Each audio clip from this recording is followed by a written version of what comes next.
Yesterday, our committee did meet with 5 candidates seeking the endorsement for governor. All 5 had submitted petitions. We determined there were sufficient valid delegate signatures on those petitions, so we interviewed those 5. I will now report the results of those interviews and findings. We determined that all 5 candidates met the legal requirements for the office they were seeking. All 5 had met the petition requirements. We then considered more broadly the language that empowers us under Rule 24. Are they qualified for the office? I'll give you the results of those determinations on the question, are they qualified for the office, in alphabetical order of those candidates. On the question of Leslie Davis, qualification for office, the vote of the committee was 10 in favor, 5 against. On the question of Tom Emmer, qualified for the office, the vote was unanimously in favor. On the question of Bill Haas, qualified for the office, the vote was unanimously in favor. On the question of Phil Herwig, qualified for the office, the vote was unanimously in favor. And on the question of Marty Seifert, qualified for the office, the vote was unanimously in favor. With respect to the issue of abiding by the endorsement of this convention, we put that question to each candidate verbally, and then at the end of the interview gave them the opportunity to sign the document, the oversized pledge document that Nick Erickson is holding up. Nick, if you'd turn that my way for a moment, I think, so I can read it towards me. Thank you. The language of the pledge, just to make this clear, I hereby pledge to endorse, to abide by the results of this endorsing convention. This means I will not run against the endorsed Republican candidate for governor in the August 10th, 2010 primary, nor support any candidate who does. On the question of pledging to abide by the endorsement, 4 candidates agreed to do so, both verbally and by affixing their signatures to this poster, again in alphabetical order: Tom Emmer, Bill Haas, Phil Herwig, Marty Seifert. Leslie Davis, in response to the verbal question, said maybe, and then when presented with the opportunity to sign this document, declined to do so. Earlier today, we had a drawing with the candidates to determine the order of speaking. Here is that order. Number 1, Phil Herwig. Number 2, Marty Seifert. Number 3, Tom Emmer. Number 4, Bill Haas. And number 5, Leslie Davis. This concludes the report of the Nominations Committee. Thank you very much for your attention, and enjoy the day. Thank you.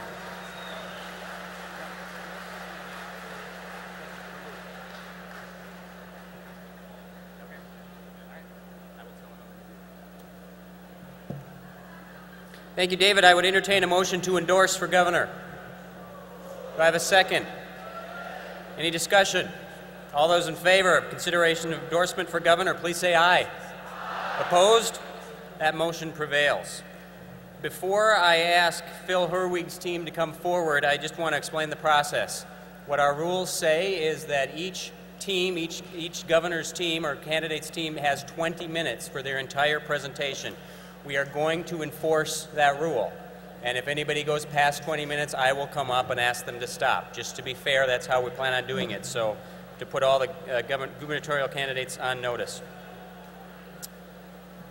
With that, I would call on Phil Herwig's group to come forward and start the process.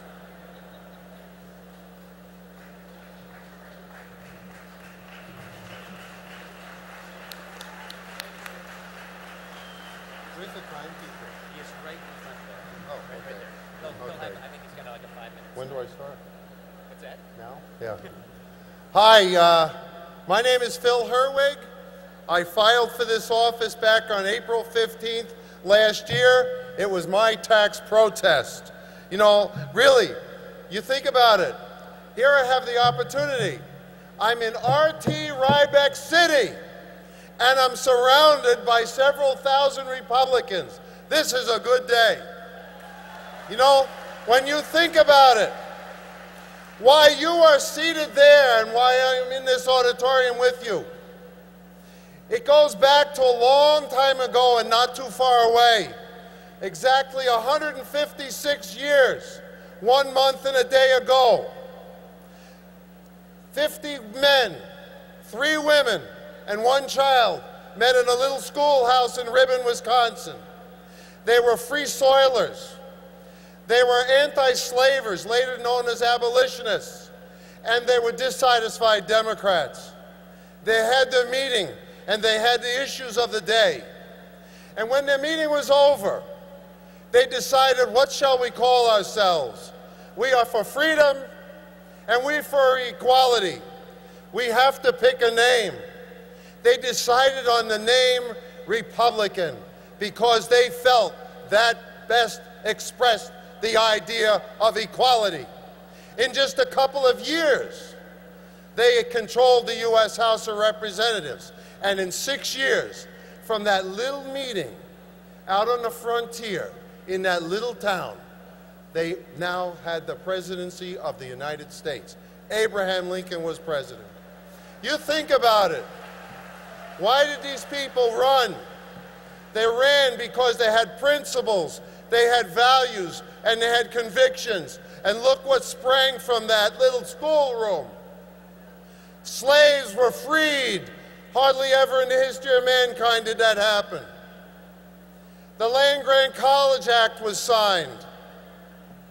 The Homestead Act was signed that gave people coming to the country a stake in the country.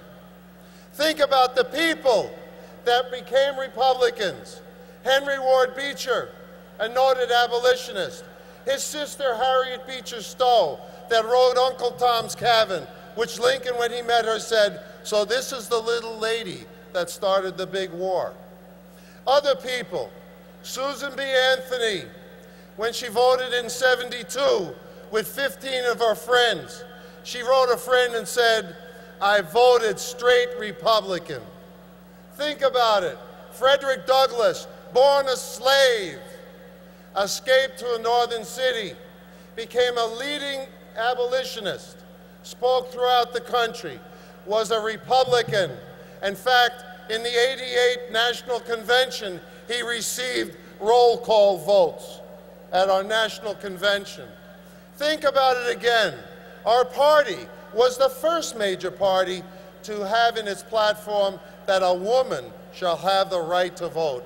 And because the 19th Amendment was passed, it was a majority of the states that ratified that were controlled by Republican legislatures. You know, think about that history.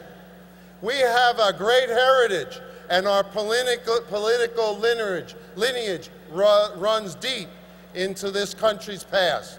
You know, you think about it. You know, I like Model A cars. I like the classic cars. I go to these classic car shows, and I see sometimes on a little bumper, it's aside from the license plate. It might be a 1916 car. There's a little bumper license plate. It has a white field with red letters, and those letters say Republican. The people were so proud of the party that they were identified with. They had to advertise it even on their cars. You know, you think about it. Where have we come? What are we now? I look at here, I think of myself as an observer of the human condition. And I look at our convention here. It's shameful. These bleachers are empty. If they loved us, they would be filled. Why aren't these bleachers filled? Where are the other alternates? Where are the other guests to our convention? Think about it. It is shameful when you think about what's happening. I have a letter here. The Tea Party people, the greatest political movement that has occurred, I believe, since the civil rights days. They have a letter for us. It says, we called, but you didn't answer.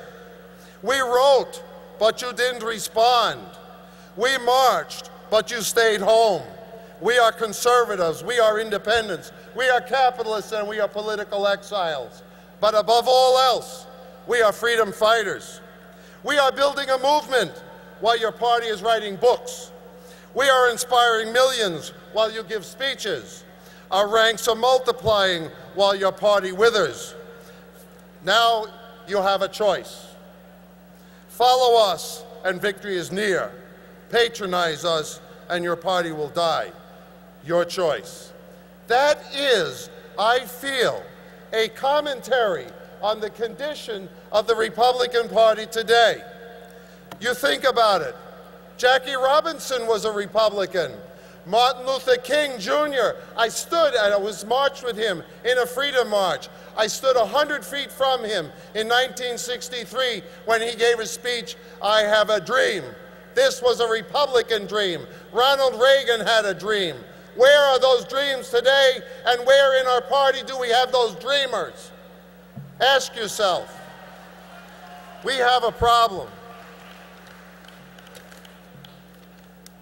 The reason why I decided to run for this office is basically goes back to that problem. I have been active in our party for 27 years. And I'm like you, I go to our caucuses, I go to the conventions, a delegate, state, district, national delegate one time. You know, and I see these candidates come in, and I talked about this at our district conventions. I see these candidates come in and they tell us what? They tell us how they're pro-life, how they're for Second Amendment rights, how they're going to reduce our taxes, and how they're going to cut the size of government.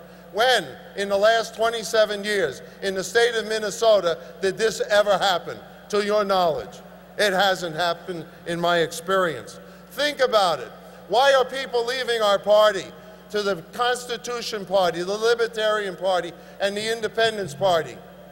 Could it be the fact that what we call a conservative Republican administration in the last 8 years has led us to in the upper Midwest states to have the reward, in a sense, the honor, if you want to call it, to be the highest in income tax, property tax, sales tax, business tax, workman's comp, increased spending out of the general fund by almost 40%, and now they want to borrow from the future for funds, the projects they don't have the money for now.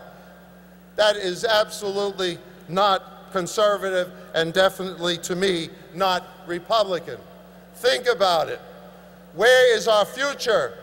We have basically gotten to the point where there are now two types of Republicans. There are the new Republicans, and there are the used-to-be Republicans. This cannot continue. Look at the candidates, and I ask you to bear with me. Look at the candidates we have out there. I have been around with the candidates for 10 months. I've been to the debates. I've been to the different forums, the meet and greets, the meetings in homes, and we've heard the discussions, we've heard the points made. And what are they telling us? Basically, the campaign, you know, we had 9 candidates. It has boiled down to basically we have 2 camps. One is a public sector camp, the people from out of the legislature. The other camp comes from the private sector. My feeling is the people, and bear with me on this now, I have come to the conclusion that the people that are in the legislature running for this office have such a shallow understanding of the problems we face as a state, and even a deeper or a more shallow understanding of the solutions to the problems. Look at what has been said in the debates. They won't argue their points. There's no substance behind the points they make. They will not defend their positions. Take example, all summer long last year, I heard about this debit card and welfare reform and how we weren't going to allow people to get benefits from a state pay greater than the state they came from. Think about it. This is called welfare reform. The end of the summer, I couldn't handle it anymore. We had a debate in Wilmer. I says, no, this is not welfare reform. This is fine-tuning the welfare state. And to me, it indicated a tacit acceptance of the underlying philosophy of the welfare state, which is Keynesian economics.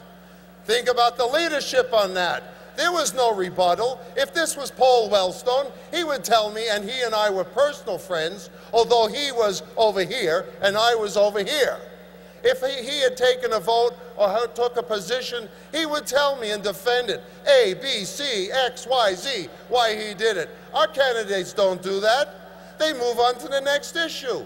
The issue was $30,000. What a terrible business climate we have. If you want to have a distillation business in Minnesota, you got to pay the state $30,000. Well, crying out loud, you know, it's only $350 in Iowa, and then they can quote a business that left here or set up shop in Iowa because of our unfavorable business climate.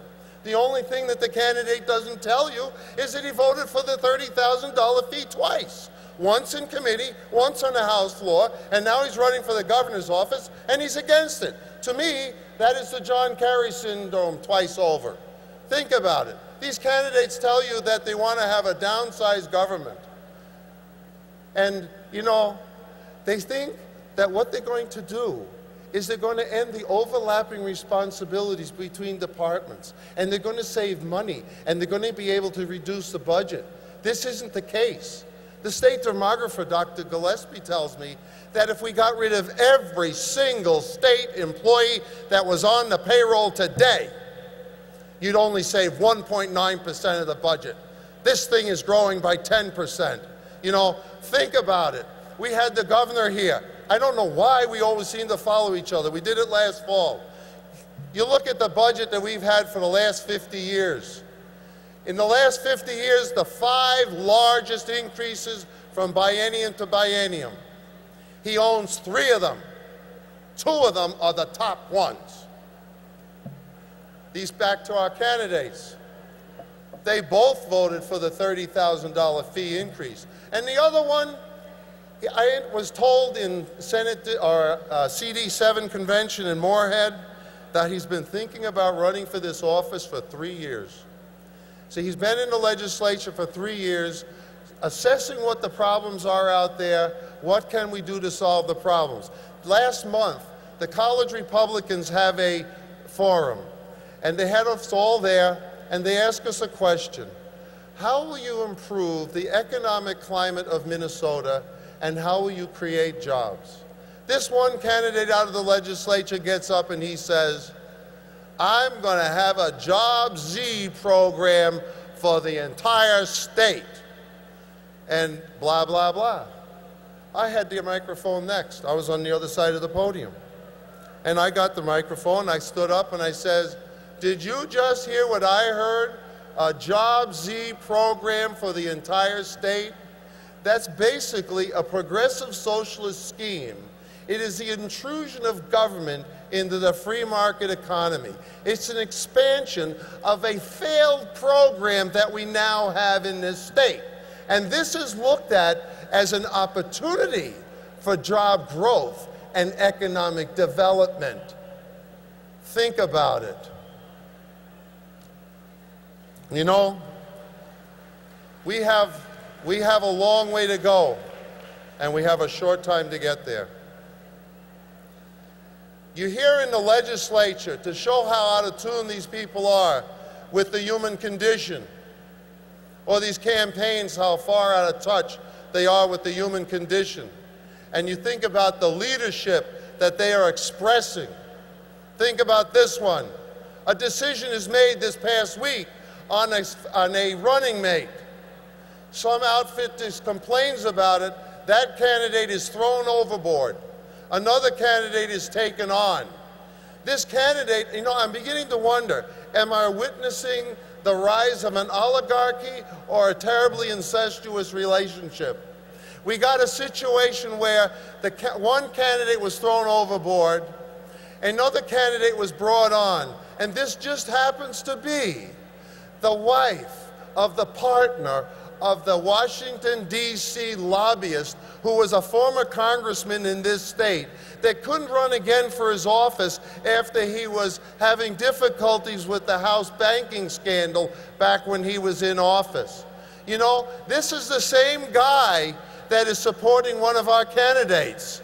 And it's the same guy back in St. Cloud several years ago that gave us all the arguments as to why we should have Arne Carlson as our next governor. Well, remember what Arne Carlson turned out to do? Last election, he went and endorsed Barack Obama. You wonder why people are leaving our party? That's why. You know, one last point here, and then we're going to get to the issues. You think about this one. In the legislature, you know, this is a little off the walls, but bear with me again. They talk about we have an obesity problem in this country and this state, you know? They don't think about there's a connection maybe between this obesity problem and the fact that people's homes have been slashed in value by 30 to 50%. They don't stop to think that maybe people's retirement income or funds have been devastated, that their cost of living is going up, that they don't know if they're going to have their job tomorrow. And they're talking about an obesity problem as a problem. No, to me, as an observer of the human condition, obesity is not a problem. It's a symptom of a problem. It's a symptom of depression because of the problems that our people are facing. That's what I'm telling you. These people don't have their hands on the pulse. No longer do we feel the pulse of the human heart or see the tilt of the human eye or just listen to the human voice. We have what? We have a statistical analysis, focus groups, and polling data. And we construct an artificial population from which we extrapolate what the population wants. Basically, Robert Frost's poem, "In the road least traveled, we are traveling the one that is most traveled and is the road to failure." Get to the issues. I tell people in the conventions that we had last month and the month before, I don't play defense. I only play offense. So let's look at the budget. In education, you know, 77% of our state's budget is in education and finance, and these other candidates won't deal with it. But they tell you they're going to cut spending and they're going to reduce your taxes. Give me a break. Okay, we haven't, since statehood, redistricted our schools. You look at New York City, 1 million, get this, 1,100,000 students, 37 school districts. We have 823,000 students, and we have what? 340 school districts. That is not acceptable. The school districts already understand. They have gathered themselves into 8 buying co-ops.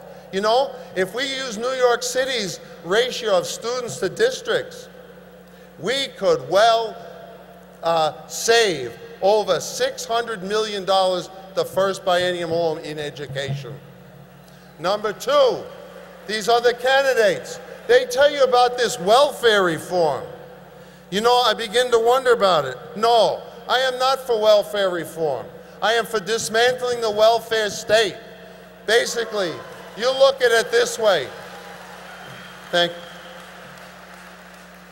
We all know, whether it's in your home or you talk in your groups or you listen to the radio, the only way we are going to get a handle on the budgets today is that we have to take care of these entitlements. That's why I say to go after these things. Next, get to the social issues. Time is running out. I don't play defense, I play offense. What we need is a death certificate for these children that die by reason of abortion. We need to make adoption final in this state. And what we need to do is have a Second Amendment right is spelled out in our Constitution.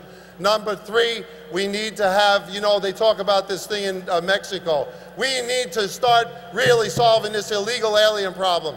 We need to go after the employers with fines and jail time. Number 3, we need to give the driver's test with it in English. And number 4, we need to have a voter ID that I will do as governor. If they won't give me the legislation to sign, I will take out the state's constitution and read them the part that says, the governor shall see that the laws of the state are faithfully executed, and that is where I will begin. Thank you very much.